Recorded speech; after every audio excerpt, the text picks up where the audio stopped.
Why are people leaving New York City in droves?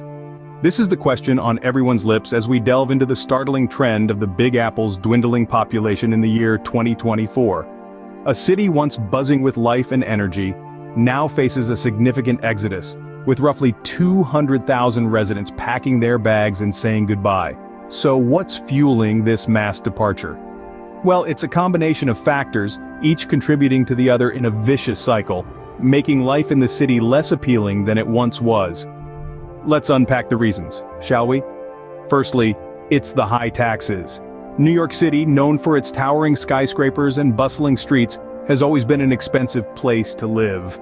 But the tax burden has become increasingly heavy, pushing both individuals and businesses to reconsider their stay. And it's not just the existing taxes. The city's administration has proposed new ones, like a $15 toll to enter Manhattan. This is a hard pill to swallow for many, especially commuters and small business owners who are already feeling the pinch. Secondly, there's been a noticeable decline in the quality of life. Post-pandemic, the city's allure has faded. Companies and individuals alike are opting for locations that offer lower taxes and a better quality of life. Places like Southern Florida, Texas, and Nevada are becoming increasingly attractive alternatives to the hustle and bustle of New York City. Lastly, the rise in crime rates, notably shoplifting, has left many New Yorkers feeling uneasy. Despite official claims of improvement, crime, particularly in the subway system, remains a concern.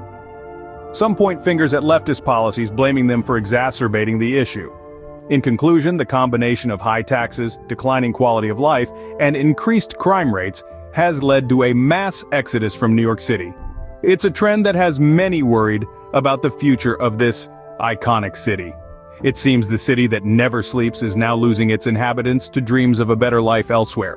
Is the cost of living forcing New Yorkers to pack their bags? It's a question we can't ignore as the financial burdens on the city's residents continue to rise.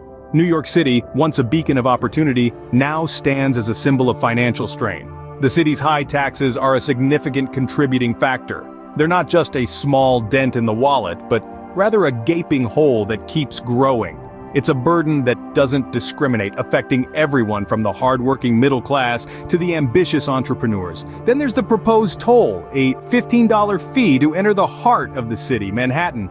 Imagine the impact on daily commuters, those who travel into the city each day to earn their living. It's like a daily tax, a financial barrier that makes the daily grind even harder. And let's not forget the small business owners, the backbone of New York's economy. This toll isn't just a roadblock on their commute, it's a roadblock to their success. Now, compare this to states like Southern Florida, Texas, and Nevada. These places offer a stark contrast with lower taxes and a more affordable cost of living. They're not just states, they're viable alternatives, a chance for a better life without the financial pressure cooker that is New York City. Money talks, and for many New Yorkers it's saying, get out. The high cost of living in the Big Apple is pushing people away, changing the city's landscape, and leading us to question, what's next for New York? Is New York City losing its appeal? This is a question many are beginning to ask. The city that never sleeps appears to be dozing off, its vibrancy dimmed in the aftermath of the pandemic. Companies and individuals alike are starting to favor locations that offer a better quality of life, and it's not hard to see why. In its heyday, New York City was a beacon of opportunity, a bustling metropolis that drew people from all walks of life. The city was synonymous with dreams, ambition, and an unyielding spirit. But today, the city's charm seems to have faded. The allure of Broadway, the vibrancy of Times Square, the cultural richness of its diverse neighborhoods, all seem to have lost their sparkle. There's no denying that the city has changed. The streets that were once teeming with life are now often deserted. The restaurants that were once filled to the brim are struggling to keep their doors open. The city's parks, once a haven for families, are now often empty. New York City, once the epitome of the American dream, now seems like a dream deferred. People are seeking greener pastures, places that offer not just lower taxes, but also a better quality of life. Southern Florida, Texas, Nevada, these are the new destinations of choice.